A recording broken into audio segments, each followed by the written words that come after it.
All right. Hi, Mr. Bushong. My name is Nathaniel. Can you tell me your name, just for the camera? Yeah, Richard Bushong. All right. What branch did you serve in, sir? Well, I served in the Army Air Force during World War II, and then in 1947 it became the U.S. Air Force, so I was in the U.S. Air Force from then on. Okay. So can you tell me your job or your multiple jobs, depending? Yeah, I was a pilot, but I was also a maintenance officer, like someone you know. Yeah. So I went through test pilot school after I finished the tour in the B-17, and afterwards they said, "Oh, you've been through test pilot school, you're fully qualified aircraft maintenance officer." So I got that job, and I worked in that field as aircraft maintenance officer, and then clear on up to chief of maintenance and DM, which would be in charge of maintenance and supply. Yeah. Okay, so can you tell me a little bit about what you did in World War II? What I did what? In World War II. World War II? Oh, I was a pilot on B-17. I went over as co-pilot.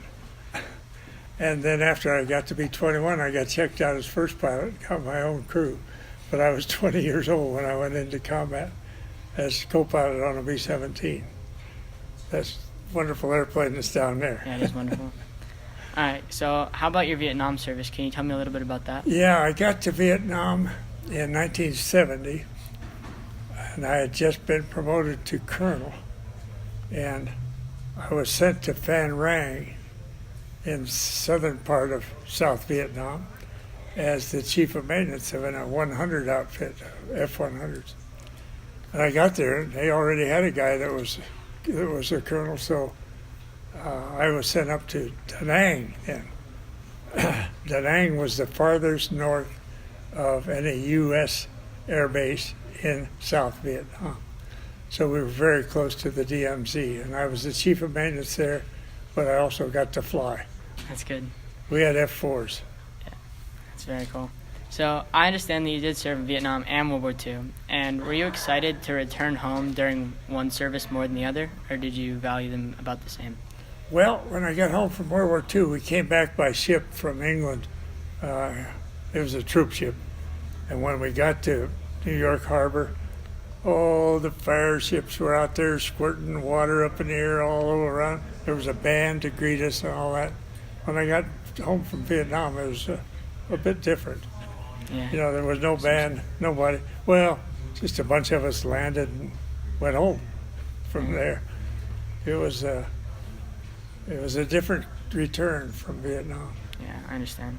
So, were you greeted by your family and friends after your World War II service?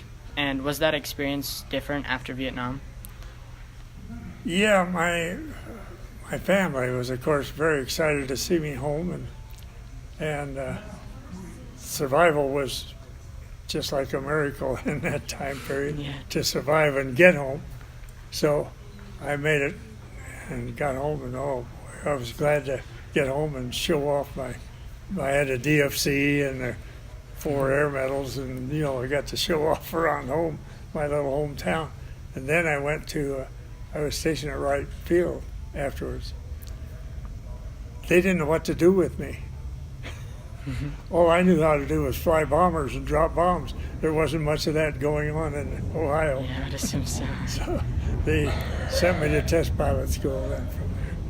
Very cool. So, as you said earlier, when you got home from World War II, there was a lot of celebration, maybe some welcome home parades. What kind of events and recognition ceremonies did you participate in when you returned home from World War II? Oh, nothing. We landed in New York. We spent a couple of days there and went home, back home. My folks lived in Ohio, so I went back to see them, and there was nothing special, nothing, no parade or anything. Yeah. Got my name in the paper. That's cool. So, I know you said when you did get to the harbor, though, there was some people excited to greet you home. Yeah. Now, in Vietnam, you said there wasn't much of that. No. Now, did you see any celebrations for Vietnam veterans at all? Not at all then. Yeah. No. In fact, my wife was in the States. My wife and my daughter lived in the in California while I was over there for a year. My son was in the Navy during that time. And when she spoke of me being in Vietnam, it got a very poor reception. Yeah, I understand. Mm-hmm. So, after either war, did anyone directly commend you for your service? Thank you for your service in public? Yes. When I was assigned to Florida, Eglin Air Force Base, on my return from Vietnam. And while there, my boss, who was a brigadier general, said, I want you and your family to be at my office on such and such a day at such a time. And I received the Legion of Merit. He pinned the Legion of Merit on me. So there was a little celebration there, but nothing spectacular. Yeah. Were you ever insulted? No, I wasn't. And I didn't receive any of the bad treatment that some people did. Mm-hmm. Yeah, so I wasn't. Yeah. Well, you were a colonel, so you did have that respect. So maybe a little bit different then. Yeah. Yeah. You were a little bit harder of a target, almost. So, what was your perspective on the Vietnam War before you entered? I thought it was a ridiculous war, and I thought that more after I got over there because our targets were just stupidity. There were Russian ships in Hanoi Harbor loaded with surface-to-air missiles. We were not allowed to bomb them. We had to wait till the missiles were offloaded, sent inland, and ready to launch at us. Then we could bomb the site. It was just ridiculous. Yeah. I understand. I was very disappointed. I worked 7 days a week, and I was working 12 to 15 hours a day, and that was my job, and I did it, and I did the best I could. But I was very disappointed with what we were doing, and because we couldn't win. Yeah, I understand. Yeah. So, since you served in World War II and Vietnam, I think you offer an extremely unique perspective since you can juxtapose the two. Now, do you believe that Vietnam was different from any other war the U.S. was involved in? It was different from any war up until that time. However, you look back at the Korean War, we didn't win that one either. Now we got the Vietnam War, we didn't win that one. We just gave up and left after many, many deaths. Yeah. And terrible costs, both in lives and machinery and money. But we just walked away. And now we're involved in some that could go that way too. We're going to walk away. I understand. So, since 9/11, how do you feel about U.S. involvement in the War on Terror?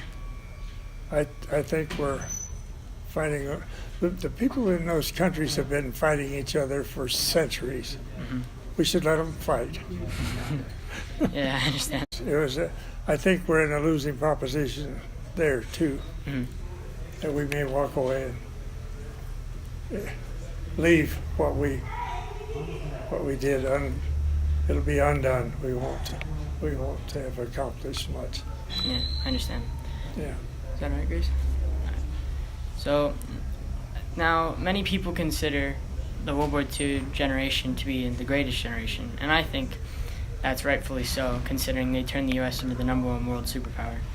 But many people consider the Vietnam generation the lost generation. Do you think that terminology is correct for those two? Yeah, well, see, I was much older in Vietnam than many of the people who served during that time period. So I had a different attitude than many of them. Yes, I understand. I saw that attitude displayed, while I was in there. But perhaps lost generation, some of them, yes. There was dope available over there. The Vietnamese had marijuana and sold it to our troops. and we had Vietnamese working on the base. I had a Vietnamese secretary. Understand. Now, knowing what you know now, if you had to go back in time to before the Vietnam War, before World War II, would you do anything different, or would you still serve? Oh, no, I would still serve. Yeah, I thought I must. I was a volunteer, and I wanted to go World War II. I wanted to go do it. And I volunteered for Vietnam. I was going to go somewhere, so the guy said, "Where do you want to go?" I said, "Vietnam." I'd already prepared to go. I knew I owed a year of service over there, Yeah. so I said, "Send me, get it over with." I'd already prepared. Well, that's all the questions I have. Is there anything you would like to add, sir? No, I think not. Did you cover everything you wanted to? Yes, sir. Okay. Well, thank you for agreeing to this You're interview, certainly welcome. and thank you for your service. You're welcome. Yeah, it was a tough way to make a living.